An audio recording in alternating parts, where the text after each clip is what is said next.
तो ये भगवान बुद्ध के लाइफ के 4 इवेंट को 4 मोस्ट सेक्रेड प्लेस माना गया इन बुद्धिज्म। पहला है लुम्बिनी नेपाल, जहाँ वो बॉर्न हुए थे। ठीक है। सेकंड है इनलाइनमेंट प्लेस बोध गया इन बिहार। हाँ, बोधि वृक्ष के नीचे। बोधि वृक्ष, वो पीपल का ट्री है, उसको बोधि वृक्ष वो बोलते हैं, क्योंकि उनको हाँ इनलाइनमेंट हुआ तो वो बोधि वृक्ष बन गया। ठीक है। वहीं से ये बुद्ध बने। ठीक है। उससे पहले तो कोई सिद्धार्थ थे। हाँ। उसके बाद थोड़ा सा यहाँ स्टे करेंगे। हम्म। उसके बाद तीसरा प्लेस माना गया है सारनाथ को, अच्छा। जो कि एनलाइटमेंट के बाद lord Buddha was came first time here and speech the first sermon to their 5 disciples. Okay. इन धर्म चक्र प्रवर्तन मुद्रा। धर्म चक्र प्रवर्तन, हाँ ठीक है। चौथा प्लेस माना गया है कुशीनगर को, जहाँ पे इनका 80 वर्ष की अवस्था में महापरिनिर्वाण। महापरिनिर्वाण, हाँ बिल्कुल। जब इनका महापरिनिर्वाण हुआ तो उनके डिसाइपल्स के बीच में एक डिस्प्यूट हो गया about the relics of Lord Buddha.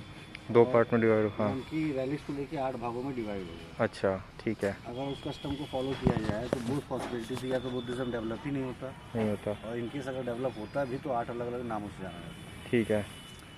But 3rd century BC was the period of Ashoka. हाँ बिल्कुल। कलिंगा की वॉर के बाद जब अशोका ने बुद्धिज्म को अडॉप्ट किया, तो आप ये कह सकते हैं कि all credit goes to Ashoka. आज आप बुद्धिज्म को एक नाम से जान रहे हैं और इतने बड़े पैमाने पे स्प्रेड हो चुका है। बिल्कुल। 12th सेंचुरी AD तक तो इंडिया में भी ये सिचुएशन थी कि बुद्धिज्म के आगे हिंदुज्म खत्म होने के कगार पे था। सही कह रहे हैं आप। और आदि शंकराचार्य जी को क्रेडिट दिया कि उन्होंने रिवर्थ कराया हिंदुज्म का इन इंडिया। ओके। जो चारों धामों की यात्रा करके उनकी कनेक्टिविटी बनाई, मठों और आश्रमों का निर्माण कराया। ठीक है। जिससे हिंदुज्म तो रिवॉल्व हुआ, पर बुद्धिज्म का लैक नहीं दिखता है।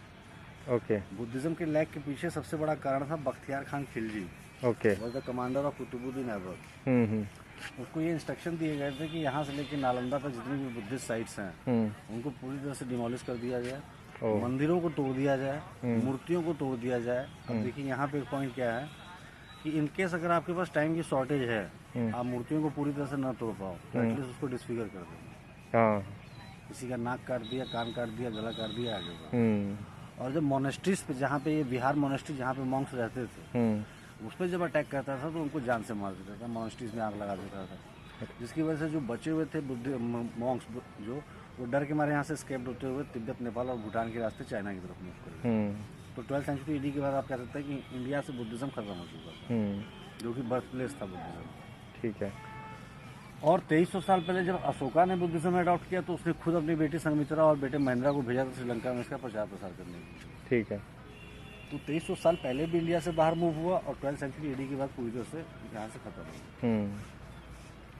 एंड अशोका ने एज इट इज फॉलो किया जो भगवान बुद्ध ने कहा था। भगवान बुद्ध ने कहा था कोई मेरी मूर्ति नहीं बनाएगी, पूजा पाठ नहीं करेगा, खुद धर्म नहीं बनाएगा। According to Lord Buddha, Buddhism is just philosophy, the way of life, जीने का तरीका बताया।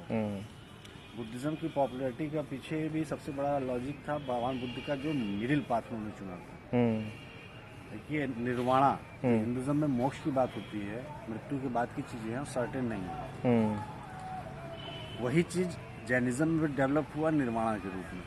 और जैनिज्म के स्ट्रक्चर बहुत टफ थे। अच्छा। अगर बाल बढ़ जाते उनको हाथों से नोचना होता, अरे काट नहीं सकते थे। सूर्यास्त के बाद आप भोजन नहीं कर सकते हैं, जमीन पे सोना है।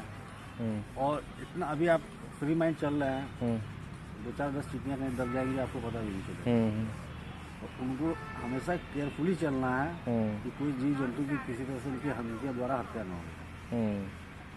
भगवान बुद्ध के जो 5 डिसाइपल थे वो पहले इनके कलीग थे। अच्छा। ये 6 लोग मेडिटेशन कर रहे थे बोध गया में। ओके। तो मेडिटेशन की एक ऐसी मेडिटेशन की नहीं, जो इनलाइनमेंट के लिए मेडिटेशन कर रहे थे। ठीक है। मेडिटेशन तो हम आप भी करते हैं घर में थोड़ा बहुत। बिल्कुल। तो मैं उस इनलाइनमेंट वाले मेडिटेशन की एक स्टेज ऐसी होती थी जहाँ पे ऑल सप्लीमेंट बंद कर दिए जाते थे। आप कुछ खा नहीं सकते हैं, कुछ पी नहीं सकते हैं। एट दैट टाइम सुजाता नाम की लेडीज ने भगवान बुद्ध को खीर ऑफर की। ओके। तो भगवान बुद्ध का ये कहना था कि ज़्यादा शरीर को टॉर्चर करके या ज़्यादा रिलैक्स करके अभी निर्वाणा नहीं होना है। अच्छा। अब भूख से आदमी व्याकुल है और उसमें निर्वाणा के लिए प्रैक्टिस करे तो उसका भी कोई मतलब नहीं। कोई मतलब नहीं। उन्होंने खीर एक्सेप्ट कर ली। अच्छा। इनके 5 डिसाइपल्स को लगा कि तो पाखंडी, इनके साथ रहना टाइम की वेस्टेज है। उन्होंने इनको वो छोड़ के इनको चल दिए और ये कंटिन्यूसली मेडिटेशन करते रहे। तो वही खीर खाना ही मध्यम मार्ग बना।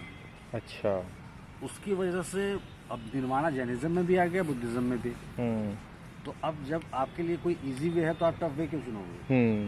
बिल्कुल। तो जैनिज्म देखिए वहीं पे स्टॉप हो गया। 24वें तीर्थंकर थे महावीर जी, जो भगवान बुद्ध के पैरेलल। ओके, हाँ बिल्कुल, उसके उनके बाद कोई तीर्थंकर नहीं। कंटेम्प्रेरी थे उनके। दैट मीन्स कि जैनिज्म स्टॉप हो गया। अब जो जैनिज्म में जाते थे वो भी हिंदू कस्टम से जाते थे, क्योंकि यहाँ तो हम यहाँ सनातन धर्म ही है, इतिहास है भारत का। बिल्कुल। तो जो भी मूव किए हैं, चाहे बाद में मुस्लिम भी बने हैं, तो उनको भी टॉर्चर करके बनाया गया है। क्योंकि बाहरी इन्वेंटर जितने आए वो उनकी एक लिमिटेशन होती थी। वो कोई भी ऐसा मुसलमान रूलर नहीं हुआ जिसने पूरे भारत पे कब्जा किया। बिल्कुल। नॉर्थ इंडिया में छोटे छोटे राजा होते थे और हमेशा डिस्प्यूट चलता रहता था, तो नॉर्थ इंडिया ही सॉफ्ट टारगेट था उनके लिए। साउथ इंडिया में तो कभी कोई पहुंच ही नहीं पाया, क्योंकि एक तो उसका जियोग्राफिकल बैकग्राउंड इतना टफ था। कहीं पहाड़ है, कहीं समुद्र है, कहीं एकदम उस तरह से बने हुए हैं। बिल्कुल। और वही अशोका का सबसे बड़ा युद्ध भी हुआ, उड़ीसा वाला, कलिंगा का। वहाँ 1 लाख से ज़्यादा डेड बॉडी पड़ी हुई थी सवेरे के समय। जो दया नदी थी पूरी ब्लड रिवर हो चुकी थी। और 1.5 लाख जो बंदी बनाए गए थे उनको कहीं ना कहीं से चोट लगी हुई थी, सब चिल्ला रहे थे।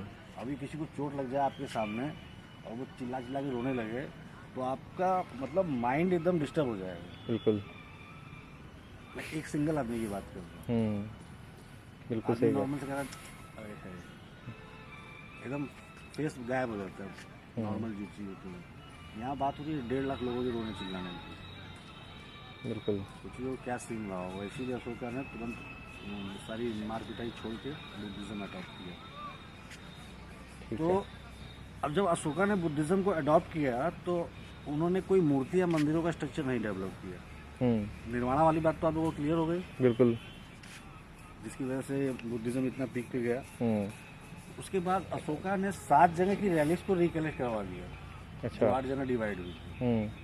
उनमें से उन्होंने निकलवा के रैलीज को 84,000 स्तूपों का निर्माण करवाया। उनका मानना था कि जब जो मॉन्क्स जिनके अंदर ये है, मॉन्क्स का कस्टम ये थे कि आप नेक्स्ट डे के लिए कुछ स्टोर नहीं कर सकते। ओके।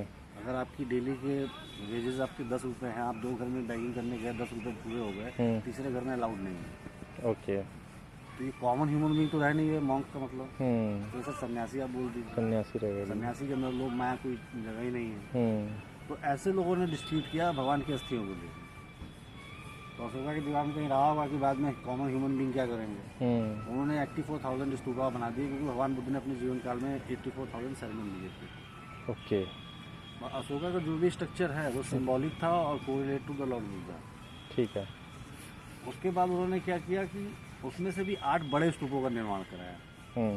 उसमें 8 में से 2 यहाँ पे हैं, क्योंकि भगवान बुद्ध का एक सरमन था अष्टांगिकता मार्ग, 8 fold path of life. Yes. उसको दिखाते हुए उन्होंने 8 बड़े स्तूपों का निर्माण कराया, जिसमें से 2 यहाँ पे हैं। जो बड़ा वाला सर्किट आपको दिख रहा है ईंटों वाला, जहाँ पे ये आदमी उसके सामने वाला। अच्छा। ये धर्मराजी का स्तूप है। अच्छा। और जो बड़ा स्तूप उधर दिख रहा है सैंडस्टोन वाला, वो धर्म चक्र स्तूप है, क्योंकि धर्म चक्र प्रवर्तन मुद्रा में वहाँ पे उन्होंने उपदेश दिया था। ओके। इसका निर्माण कराया गया। धर्म की दीक्षा उन्होंने यहाँ पे दी थी, इसको यहाँ पे धर्म राजिका कराया गया। ठीक है। धर्म का मतलब धर्म पाली वर्ड है, इसका मतलब होता है धर्म। ठीक है। उसके बाद तीसरा स्ट्रक्चर अशोका का है, ये अशोकन पिलर जो गिलास में रखा हुआ है। ओके। तो इन 3 स्ट्रक्चर के बाद उन्होंने कोई स्ट्रक्चर यहाँ पे डेवलप नहीं किया था।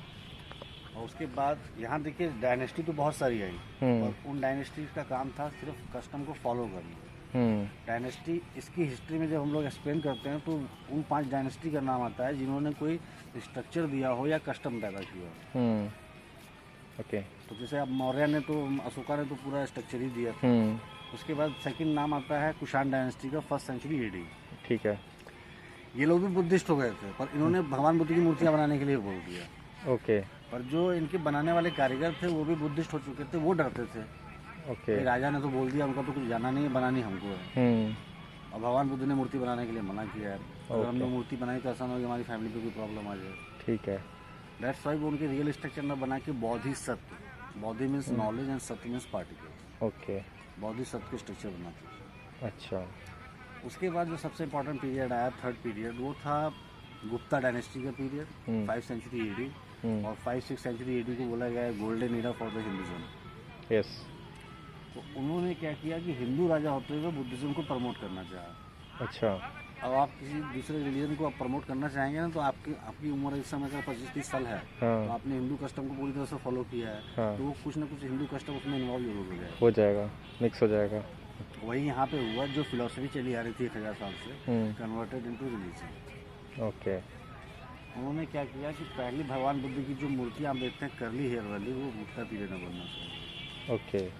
वहाँ पे भी वो कर्ली हेयर नहीं है, वो रिप्रेजेंट करते हैं स्नेल्स को। अच्छा। और 6 ईयर मेडिटेशन के बाद बुद्धा गॉट इनलाइनमेंट। ओके। तो 6 ईयर बहुत लंबा समय हो गया, बिल्कुल। मतलब क्षेत्रीय 1800 हो गया, 2000 दिन से ज़्यादा। तो उनको डिहाइड्रेशन न हो, इसलिए स्नेल्स ने इनके सर पे घर बना लिए थे। अच्छा। ओके। उसके बाद दूसरा स्ट्रक्चर आया आपका, ये बड़ा वाला स्ट्रक्चर जो है मूलगंध कुटी, मेन टेम्पल यहाँ का बोला जाता है। अच्छा।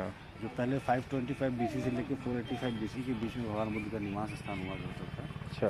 उसको उसी मेमोरी में मेमोरेबल बनाते हुए पूरा 61 मीटर हाइट का एक टेम्पल बना दिया गया, मूलगंध कुटी। अच्छा। बाद में जो मोनेस्ट्रीज का कस्टम आया तो उसका पूरा नाम हो गया मूलगंध कुटी विहार। ठीक है। उसके बाद तीसरा स्ट्रक्चर आया, वो जो सैंडस्टोन का पार्ट स्तूपा में है, वो एक्सटेंशन दिया गया धर्मचक्र स्तूप को। अच्छा, कहाँ पर है वो जो सैंडस्टोन दिख रहा है ना, हाँ। स्तूपा में जो सैंडस्टोन का नीचे वाला पार्ट है उसकी अच्छा बात अच्छा कर रहा अच्छा, ठीक है। हूं। उसमें जो विंडो की शेप दिख रही है वो 8 बना के उनको आले कहा जाता था, उसमें मूर्तियाँ स्थापित की गई थी। अच्छा, ठीक है। आइए थोड़ा सा आगे चलते हैं। हाँ। तीसरा स्ट्रक्चर आ गया, मतलब तीसरा स्ट्रक्चर तो वो हो गया सैंडस्टोन वाला पार्ट। और उसके बाद सिलेंड्रिकल टावर जो था वो भी गुप्ता पीरियड में एक्सटेंशन दिया गया। अच्छा, जो स्लोप दिख रहा है वो अच्छा, जो पीरियड का है। स्तूप है, मतलब ये जो बेस है ये सिर्फ स्तूप है। हाँ। इसके ऊपर की जो बिल्डिंग है ये बाद में बनी है। बाद में बनी है। ओके, ठीक है। उसके बाद चौथा जो कस्टम यहाँ पे आ गया, वो आ गया आपका मनौती स्तूप का। अच्छा। जैसे हिंदू कस्टम में क्या है कि आपने कोई विश मांगी, जब विश ग्रांट होती है तो आप कमिटमेंट पूरा करते हैं। यहाँ मन्नत मांगते समय भी कमिटमेंट करना था और मन्नत पूरी होने के बाद भी कमिटमेंट करना। ओके। तो ये पहले बनते थे, ये जो क्लस्टर है ये पूरा यहाँ से लेकर वहाँ तक, आप इस तरह से भी समझ सकते हैं, मंदिर के पीछे का जो पार्ट है ये पूरा मनौती स्तूप है। अच्छा। इसमें भी पहले राउंड बनते थे, फिर 7th सेंचुरी AD में, अभी चौथी डायनेस्टी का नाम आ रहा है, पाल डायनेस्टी, उन्होंने स्क्वायर और रेक्टेंगल स्तूपा बनाया। ओके। उसके बाद अब चलते रहेंगे हम लोग 12th सेंचुरी AD के इनिशियल पीरियड में। तो देखिए बौद्ध विहारों का निर्माण तो अशोका ने भी काफ़ी करवाया था। उन्होंने स्तूपा और विहारों का निर्माण कराया था। फिर यहाँ पे जो था वो 12th सेंचुरी AD में के इनिशियल पीरियड, या आप कह सकते हैं 11th सेंचुरी AD के लास्ट पीरियड से यहाँ मोनेस्ट्रीज का कस्टम आ गया। कुमार देवी गढ़वाल डायनेस्टी की रानी हुआ करती थी और गोविंद चंद की पत्नी थी। अच्छा। तो ये पहले ये कान्यकुब्ज बोला जाता था, जो आज की डेट में आप कन्नौज के नाम से। कन्नौज, हाँ बिल्कुल, इसमें बहुत प्रोमिनेंट सिटी थी। तो उसमें उन्होंने यहाँ पे, वो बुद्धिस्ट हो चुकी थी और उन्होंने यहाँ पे मोनेस्ट्रीज का निर्माण कराया। अच्छा। 2 प्रकार की मोनेस्ट्री बनती थी। ये पीछे आपके देखिए, ये जो हाफ सर्किल है, ये एप्सिडल चैत्यगृह। ओके। चैत्यगृह बोला जाता था, जहाँ लोग मेडिटेशन एंड प्रेयर करते थे। अच्छा। और उसके बाद अभी हम लोग जब वापस लौटेंगे गेट की तरफ तो आपको विहार मोनेस्ट्री दिखाएंगे। अच्छा। गढ़वाल डायनेस्टी जो आपने बताई, ये मतलब ये उत्तराखंड जो में गढ़वाल है वो गहरवाल। अच्छा, गहरवाल मतलब उसका नाम सुना होगा जयचंद का आपने। बिल्कुल, हाँ। वो गहरवाल डायनेस्टी का ही। अच्छा। इनका गोविंद चंद का पोता था, ग्रैंडसन था। Okay okay. अच्छा, ये वो इंस्क्रिप्शन है ना, ये अशोकन पिलर। इस यहाँ पर कुछ प्रोमिनेंट बात क्या है इसमें सबसे इम्पोर्टेंट? सबसे इम्पोर्टेंट उसका स्ट्रक्चर ही है। अच्छा, मोनोलिथिक। अभी टूरिज्म के सिनेरियो से अगर हम बात करते हैं तो इंडिया को रिप्रेजेंट कराने के लिए आगरा का नाम आता है ताजमहल का। बिल्कुल, सबसे ऊपर आता है। इसलिए कि एक उन्होंने अपना स्ट्रक्चर बनाया और बहुत से लोग पहले से इसके बारे में जानते ही नहीं थे। पर अगर आप हमारे हिसाब से बात की जाए तो हम रिप्रेजेंट कराएंगे इस अशोकन पिलर से। अच्छा। क्योंकि इतनी यूनिक आर्ट कहीं है ही नहीं। हाँ। ये जो आप स्ट्रक्चर देख रहे हैं जो मिड में है, ये नेचुरल फॉर्म में है, जो अशोका ने बनवाया था। अच्छा। सिर्फ उसके फ्रेगमेंट रखे हुए हैं। ठीक है। दूसरी चीज़ जो आपने पूछा उसके बारे में, तो ये 15.25 मीटर्स की टोटल हाइट होती थी, इंक्लूड द लॉयन कैपिटल। अच्छा। हमारा नेशनल एम्बलम है। हाँ। वो म्यूजियम में रखा म्यूजियम में रखा है बिल्कुल। तो सबसे बड़ी यूनिक फीचर ये है कि 2300 साल पुराना स्ट्रक्चर, ऐसा स्ट्रक्चर जो कि मोनोलिथिक था। ओके, एक ही स्टोन पे बना हुआ एक ही स्टोन पे पूरा स्ट्रक्चर बनाया गया था, नीचे पिलर की शेप दी गई थी और ऊपर लॉयन कैपिटल उसी पत्थर पे बनाया गया। बहुत बढ़िया, ऐसे जॉइंट नहीं है, कमाल की बात है। दूसरा कमाल भी सुनिए, सैंड स्टोन का पूरा स्ट्रक्चर है और पिलर को सैंड स्टोन की तरह ही छोड़ा गया। अच्छा। और जो लॉयन कैपिटल था हाँ। उस पर मॉडर्न पॉलिश की गई। अच्छा। इसकी शाइनिंग देखने से लगता है कि ग्रेनाइट या मार्बल का होगा। ओह अच्छा। ताजमहल 200-300 साल पुराना चीज है। हाँ, ये तो पता नहीं। हाँ, ये तो 2300 2000। साल पुरानी चीज। हाँ दूसरी चीज की वो मार्बल से बना हुआ दुनिया को मालूम है, बिल्कुल। पर इन्होंने सैंडस्टोन को मार्बल बना दिया। बताइए, और उस समय 2300 साल 2300 साल पहले। आप लोग म्यूजियम में टिकट ले लिए होंगे तो देखिएगा जरूर उसको। अच्छा। तो देखेंगे तब मेरी बातें समझ में आएंगी। फर्स्ट लुक में जैसे ही गुजरेंगे ना, आप कहेंगे कि सैंडस्टोन ये है ही नहीं। अच्छा अच्छा, म्यूजियम में रखा हुआ है वो। हाँ। ओके। इंडिया का ये पहला साइट म्यूजियम है। अच्छा सारनाथ होगा। ठीक है। म्यूजियम तो बहुत सारे हैं, हाँ। साइट पे जहाँ कहीं एक्सक्रीशन हुआ उसके बगल में उसके बगल में। अच्छा ठीक है। इसमें देखिए ब्राह्मी स्क्रिप्ट लिखी हुई है, जिसमें भगवान बुद्ध के 5 नोबल ट्रूथ हैं। सत्य, अहिंसा, किसी की चीज़ों को चोरी न करना, ब्रह्मचर्य और समय। दूसरा कि इसमें वार्निंग दी गई थी मॉन्क्स को। ठीक है। कि अब जो भी मॉन्क्स बुद्धिज्म संघा को ज्वाइन करता है वो कोई भी ऐसी एक्टिविटी में इन्वॉल्व ना हो हाँ। जिससे संघ में कोई मतभेद हो, जो कि क्रिएट किया जा चुका था मॉन्क्स के द्वारा एट द टाइम ऑफ महापरिनिर्वाण। अच्छा ठीक है। इसके साथ फोटो लेनी है मेमोरी के लिए, तो एक मोबाइल दीजिए मुझे, क्योंकि